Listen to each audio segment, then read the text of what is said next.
One of my most successful videos a few months back was Shao Kahn versus everyone. Not only did it get plenty of views, but also lots of likes and fun comments too. That being said, tons of people got upset over my Onaga claim, saying he definitely beats Shao Kahn in a 1v1, something along the lines of getting his cheeks clapped. Yeah, tons of Shao Kahn fans took issue with that comment, which is fair since the two have never actually fought. The rematch has never happened. However, what's not okay is this opinion right here. Shao Kahn beat Onaga off screen and then walked all the way back to win Armageddon. No! That did not happen. The Fourth Snake made a brilliant video debunking this claim already, but I wanted to go a bit further, since to this day I still get random comments spreading this lie about Shao Kahn versus Onaga. However, don't get it twisted, Shao Kahn is my favorite villain. I like him a lot more than Onaga. In fact, I consider Onaga a bit of a ripoff, to be honest with you. Similar shoulder armor, giant headgear, the horns, all that stuff. Listen, Onaga's still cool in his own way, but just feels unoriginal to me. But I digress. Both characters have fans, and that's great. In fact, leave a like if you love either character, Shao Kahn or Onaga. Then finish that combo by subscribing if you enjoyed today's video, and consider becoming a member, because I'm gonna start doing members only streams where I interact with the audience and other stuff like that. So alright everyone, without any further ado, let's begin.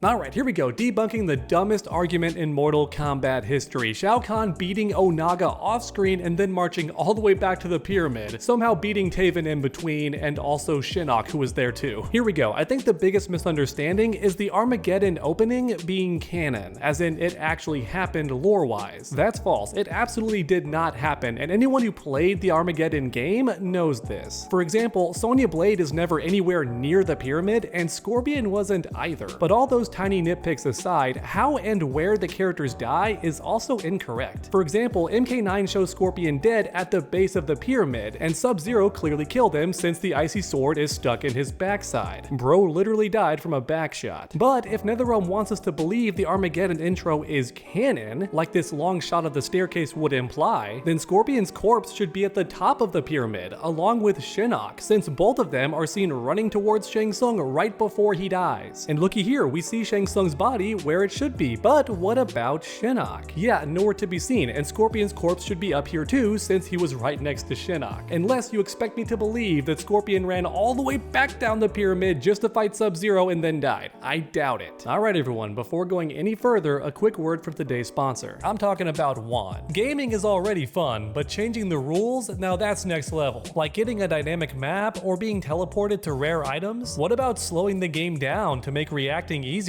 Or adjusting the difficulty to your liking? Yeah, Wand transforms your game into a completely new experience. It automatically scans the games in your library and finds assists for you, which you can turn on and off with one click and it won't harm your game. Take Elden Ring for example. This game is hard and that's the point, but everybody admits some parts are too difficult. So what if you could just turn off damage for that segment? Or make your character impossible to detect and just run straight to the boss? Wand makes these borderline rage-inducing moments much more tolerable, and now you can skip to the parts of Elden Ring that are really fun. Wand makes your games easier without having to search the internet or watch long tutorial videos. Even if you've already beat the game, Wand still helps you out by letting you bypass tricky or difficult segments of the game so you can get to the good stuff. As you can see, Wand is just amazing. Download Wand for free using my link in the description and play your games your way. Try Wand today, it's a brand new way to game. Alright, and back to the video. Once again, the Armageddon intro is not canon, but let's keep going, because something similar happens with Johnny Cage. He was seen climbing the pyramid after betraying Sonya in hilarious fashion. So tell me, why is his corpse at the bottom of the pyramid, and how'd he get decapitated? Yeah, almost everything about this opening in MK9 is just for fun. None of it makes any sense and contradicts the events of Armageddon in many ways. And the battle between Shao Kahn and Raiden is very similar. If you played Armageddon, this fight makes zero sense, because one, Raiden was actually working with Shao Kahn and got knocked unconscious by Taven. So how is he magically at the pyramid but not Taven? Makes no sense. The only answer I can think of is NetherRealm doesn't want you thinking about Taven, since he'll never appear in Mortal Kombat 9's story, so just don't think about him. And the same is true for Shinnok and especially Onaga. Just don't think about them. NetherRealm wants you to forget. Here's the simple truth. NetherRealm wanted MK9 to reboot the series and basically retell the events of the first 3 games, which means Shao Kahn needs to be the big bad villain, since he definitely was in those early games. So with that in mind, NetherRealm rewrote the events of Armageddon to fit this narrative. They had Shao Kahn win this battle on the pyramid to raise the stakes and make Shao Kahn even more menacing than he already was. This is also why Onaga is completely missing from the pyramid alongside Taven, Dagon, and Shinnok. You can rewatch the intro as many times as you want. Their bodies are not anywhere in this scene, not at the top of the pyramid or the base, yada yada yada. They're not there. Because once again, NetherRealm wants you to focus on Shao Kahn. That's the true reason he wins and Onaga is nowhere to be seen. Like mentioned earlier, the Armageddon intro was never canon. If you played story mode, then you know that. But even if it was canon, let's pretend for a second, alright? The MK9 intro still contradicts a ton of stuff, including how the characters died and where they died at. You get the idea. Honestly, random thought, in hindsight, it would have been so much better if Taven was shown fighting Shao Kahn and then he sends the message back in time to Raiden. That would make way more sense and also explain why Raiden's never done this magic time travel message nonsense in any previous game. That power came out of nowhere in MK9. But I guess NetherRealm didn't want a 3D model Taven or something like that. Anyways, you get the idea. Using the MK9 intro to pretend Shao Kahn beat Onaga is complete nonsense. NetherRealm simply rewrote the Armageddon battle to fit their story of MK9, because they knew Shao Kahn had to be the main villain, and so they gave him the plot armor. Because I'll be real, Shao Kahn can't beat Blaze.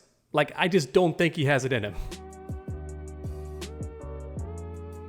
Okay, so now time for part 2 of this video. In my Shao Kahn versus everything video, why did I claim that Onaga would easily beat Shao Kahn? Because if the Armageddon intro is not canon, like I say, then where's the proof that Onaga can beat Shao Kahn with ease? To explain this point, you first have to understand the writers of Armageddon. Because while the intro is not canon, it does set the tone and also reference events that could actually take place. Like zombie Liu Kang versus Shang Tsung, for example. That fight never happens in the story mode because Liu Kang defeats the zombie himself. However, even so, the zombie Liu Kang was created by Raiden to destroy his enemies, which would absolutely include Shang Tsung, and since he killed Liu Kang in the first place, this fight would be very poetic. And while we all wanted Liu Kang to win this rematch, his zombie body is just a husk, and nowhere near as powerful as the real Liu Kang, which is why he loses this fight. Or in other words, while this fight is not canon, the writers are still showcasing how this fight would likely go down, and the battle between Onaga and Shao Kahn is very similar. Fans really wanted this rematch to happen because these characters have beef, alright? Shao Kahn poisoned Onaga and now he gets the chance at a run back. But sadly, all the villains team up in Armageddon's actual story, and so no battle takes place. However, if it did, this scene shows how the writers believed that fight would go down, with Shao Kahn screaming as Onaga carries them away like a child. That's my reasoning for why Onaga defeats Shao Kahn fairly easily. I doubt the writers